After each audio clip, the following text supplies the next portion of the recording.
really kind of intimidating when I take a look at the crowd that's here within these four walls with a great breakfast and so on. There is a really tremendous amount of experience and knowledge.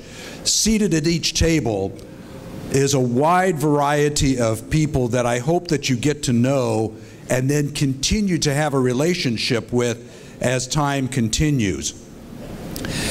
My talk today, we saw wonderful videos this morning, very fast-paced, that spoke about the Philippines being fast-growing and vibrant. And I think that with some of the problems that we're having here in the country, that we tend to forget or we overlook the vibrancy and the resilience inherent in the country. That doesn't mean that we overlook the problems. It simply means let's keep them in balance. And I'd like to speak of a couple of channels today. One will be on the physical side, one will be on what I'll call the cyber side. And as we move forward, I think we need in our field to make sure that we're addressing both.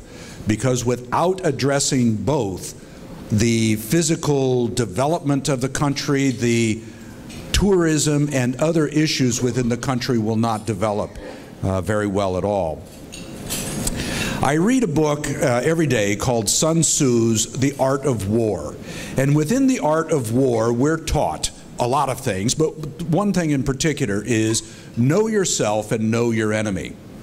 And I think we often forget, even those of us in our field, we often forget to do both of those things. We don't know ourselves very well. We don't know our own capabilities very well. We don't know our own strengths very well. We tend to focus on the negative. And that's valuable so that we can find gaps and try to improve our gaps, to strengthen our weaknesses, but let's not focus on those to the exclusion of the strengths that we already have. Also, though, I think we fail often to know our enemy. Our enemies go beyond a physical person. They go into our own attitudes about ourselves, our own mindset about the way we're doing our own business. And I think those things hold us back. So I think we've got some ways to grow there. You know, there's another book that I read every day, and that's the Bible. And in the Bible, we learn that there is nothing new under the sun. Everything that has been done, everything that will be done has been done. We just often forget that. What has changed is not so much what people do and the challenges that we face, but the speed at which those challenges come to our attention and the ability that we have of seeing these challenges from around the world virtually instantaneously. This is what has changed the game for all of us in ways that we are only just now beginning to explore. In the old days, 5 and 10 years ago, I had to read the New York Times, the international journals, this kind of stuff in order to find out what was going on around the world, which means that somebody else had to filter information. Someone had to print it, then distribute it, and it took days, if not weeks, for it to make its way to my desk. Now, while things are happening, while Resorts World is actually still on fire, I can see live pictures. While an apartment building in London is actually burning and people are jumping out of the windows, I can see it live as I drive down the street, well, as I am riding down the street. So this has changed the way we need to do business, and it has added threats to us that I don't know that we're ready to take care of. I see 3 growth engines for the Philippines. Of course, we have remittances. And I think that we have challenges in the remittances because if we don't address issues such as terrorism, corruption, terrorism financing, and so on, money laundering, the remittances are going to be very, very difficult. We often think of remittances only in the sense of OFWs sending money home to their families. I want to suggest that we need to open our eyes and our minds to the international companies and our tourists and so on from other countries and their ability to move money around the way that it needs to move. We need to have confidentiality. We need to have integrity in our systems and the availability of that money. And if you have heard those three words put together before, I will come back to them as we discuss cybersecurity. But there are ways of doing that that enhances the ability to move money around the world. And that, by the way, is also impacted by these things, because with mobile banks, mobile money, I can move money around the world virtually at the speed of light with a few clicks. And that's something also that we're not really comfortable with yet. BSP, I think, the Banco Central in Pilipinas, is doing some good work, but there is much left to be done. I see another growth engine as in the BPO, the business processing outsourcing industry, and IT. And that's not just within the National Capital Region. There is some really exciting work going on in the Cebu area, which includes animation, which includes regional headquarters. It's not just having people taking calls and making calls to try to sell things. Davao is another hub that's very exciting to see the things that are going on there. We've got to make sure that we are taking care of business, literally, in order to make sure that these businesses thrive. The final growth engine, or the third of the three that I want to address, is tourism. Tourism, both domestic and international. As our domestic audiences begin to make more money because they're getting better jobs through the BPO industry, through this IT industry, think about IT, I want to emphasize, think about IT beyond the BPOs. We are tremendously talented in these areas. Like I mentioned a couple of minutes ago, animation. Amazing work going on here. The domestic tourism industry will really, really blossom and grow. And it's something that we've got to make sure that we are taking care of very, very well. It's easier to keep track of the international tourism industry as people come in, they have to go through immigration. We know how many people have come through immigration and customs and so on. We can count tickets. It's not as easy to take care of our domestic tourism industry, but we must. In dealing with the international tourism industry, we know that in January of this year, 631,000 plus visitors came to our shores from other countries. In February, 579,000. Call it 600,000 just to round it up a little bit. So we're well on our way to getting our 7 million person international visitor goals this year.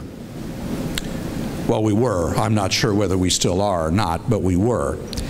Half of those people were from the United States and South Korea.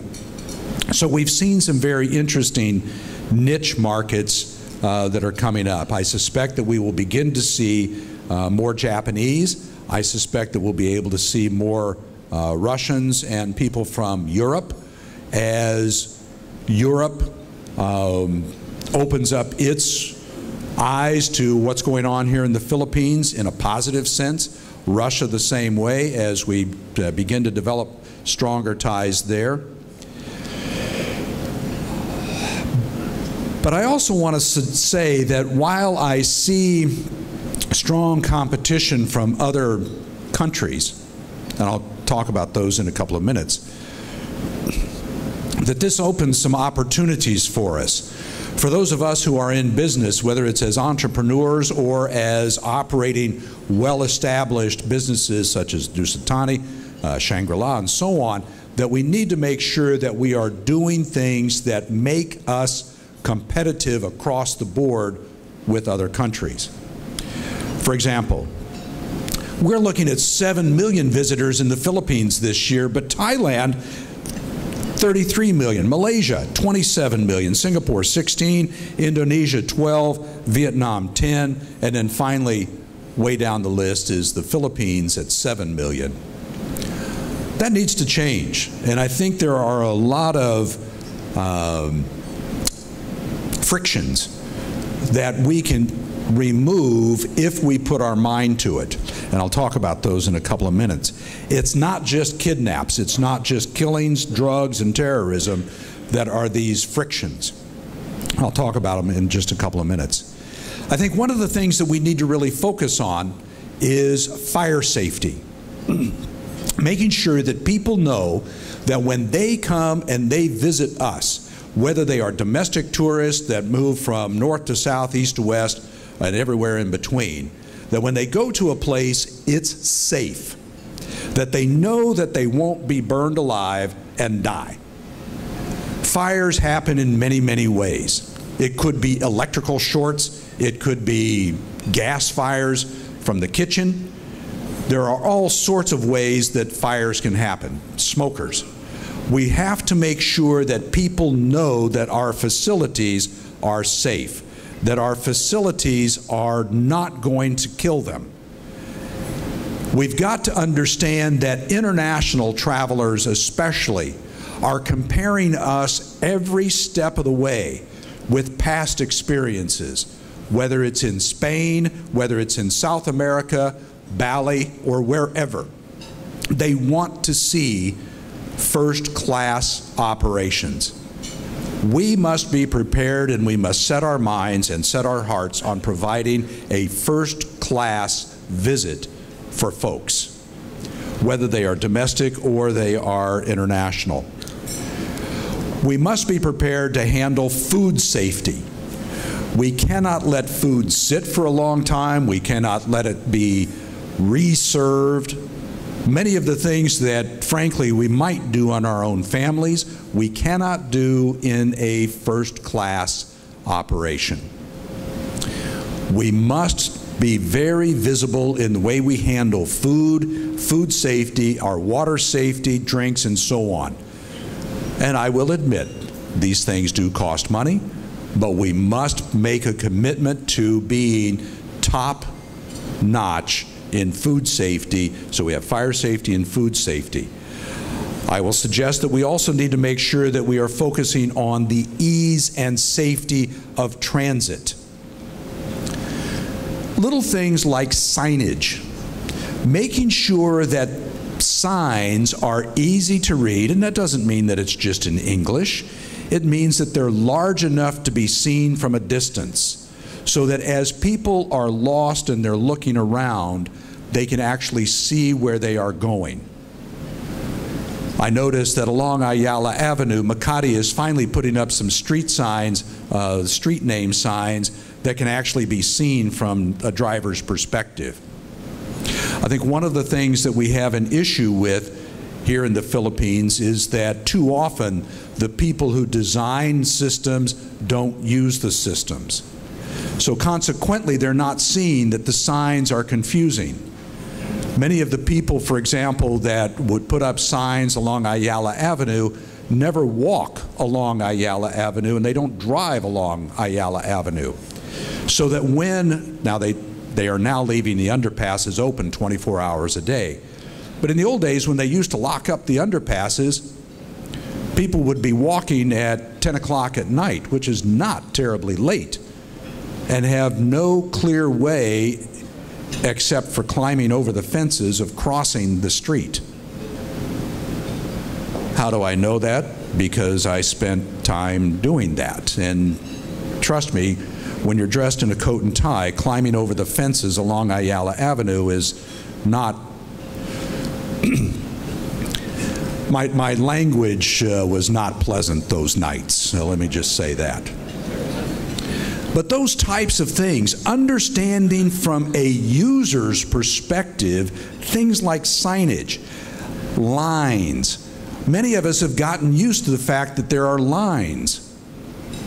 But we go to Palawan, a beautiful place, and The last time I was down there, which I admit has been a couple of years, we had lines that were outside the airport terminal, down the sidewalk, and kind of around the parking lot with no cover and no cold water or anything.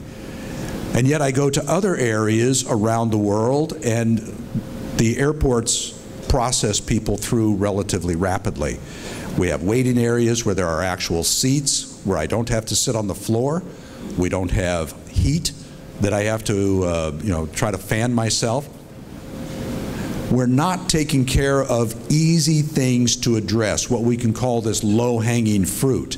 And so consequently, when people compare us to the Balis and other types of tourist hotspots, we're not coming out very favorably. This is low-hanging fruit, and I'm going to suggest that we can do something very easily to address these issues. The loading and disembarking from aircraft.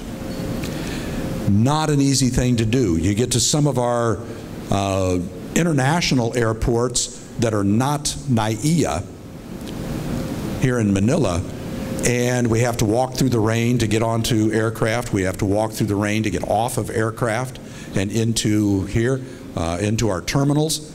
Then we're hit with baggage handlers that are like vultures picking over dead bodies. It's not a pleasant experience, and it's something that could be easily fixed. The problem with this low-hanging fruit, I will suggest, is that it adds a sense of insecurity to visitors. Because as soon as they get off the aircraft, if they are, I'll use the word assaulted, by gangs of baggage handlers, they feel unsafe. They feel like they are not protected. They feel like they're on their own. And that's not a good feeling, and that doesn't lend itself well for us to be competitive in other areas where things flow very smoothly. It's very fixable. I spoke earlier about confidentiality, integrity, and availability, so I want to move now from the physical aspects into cybersecurity. One of the things that we must fix in the Philippines in order to be globally competitive is what I will roughly refer to as cybersecurity. Cybersecurity is not just about making sure that we are not under attack. Cybersecurity addresses all of these issues of confidentiality, integrity, and availability.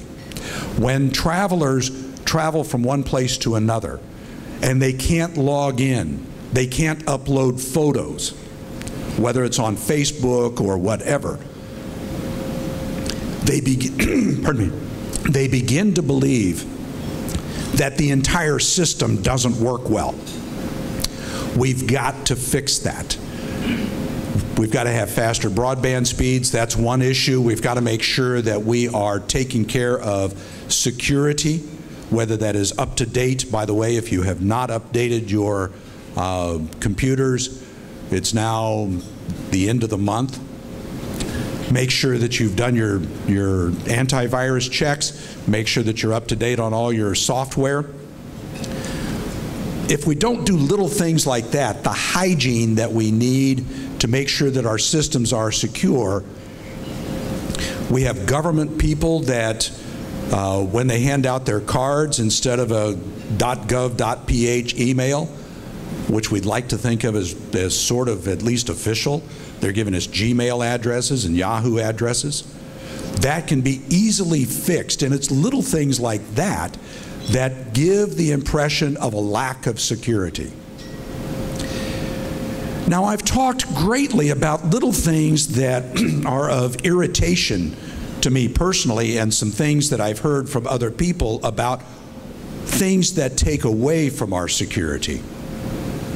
Now I want to point out some things that are what I view as good as we're moving forward. I think the improvements that I've seen, whether it's in the National Bureau of Investigation, the Philippine National Police, and other security agencies in cybersecurity, has been nothing short of amazing. There is still a long way to go, as there is in every aspect of cybersecurity. But we've seen great strides forward in their ability to properly respond to cyber attacks and cyber investigations. Frankly, we see also a much better ability for the security organizations, including the NBI and the Philippine National Police, in handling data in general. Vast improvements over 10 to 15 years ago. And I think that needs to be recognized, it needs to be lauded and applauded. I think also that we've seen great strides forward from the AFP, not the Australian Federal Police, but the Armed Forces of the Philippines, in making sure that they're doing things the right way.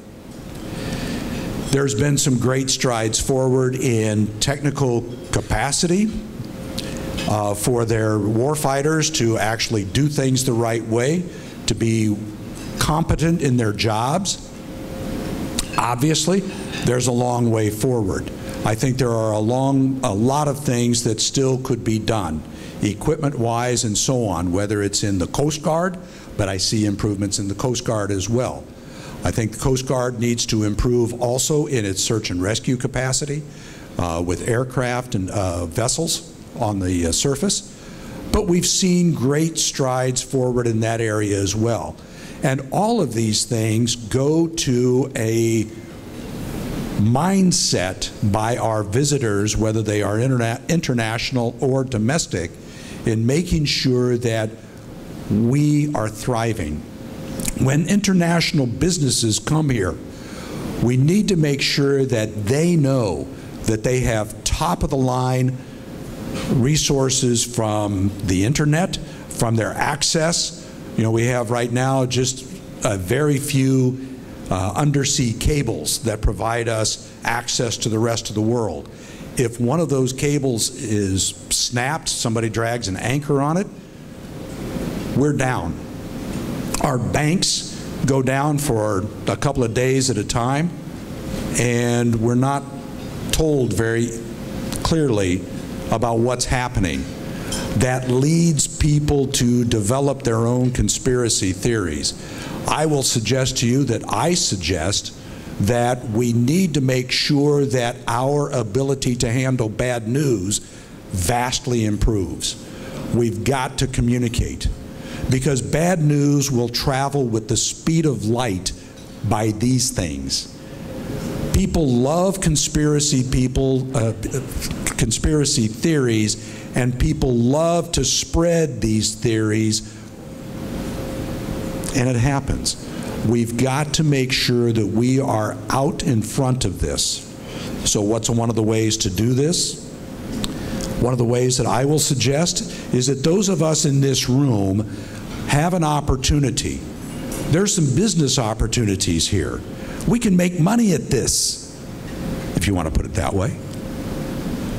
There are ways that we have of dealing with, for example, exercises, tabletop exercises, practices, and so on. An event happens. How do we get the lawyers involved? How do we make sure that we've reduced our liability? How do we make sure that we've planned well? How do we make sure that we address the issues of getting information to the public rapidly and in a way that makes sure that the truth gets out? Well, the only way to do that is by practice. The only way to do that is by admitting that something might happen and we need to be ready for it. We need to be prepared and we need to be ready. It could be an earthquake, it could be a volcano, it could be a typhoon. We have 20 typhoons a year. We ought to be able to practice this pretty easily. With that, thank you very much for your time this morning. I know there's some other speakers, and I want to let them have a chance as well. Thank you very, very much. Let's have a great conference and meet a lot of people. Thank you.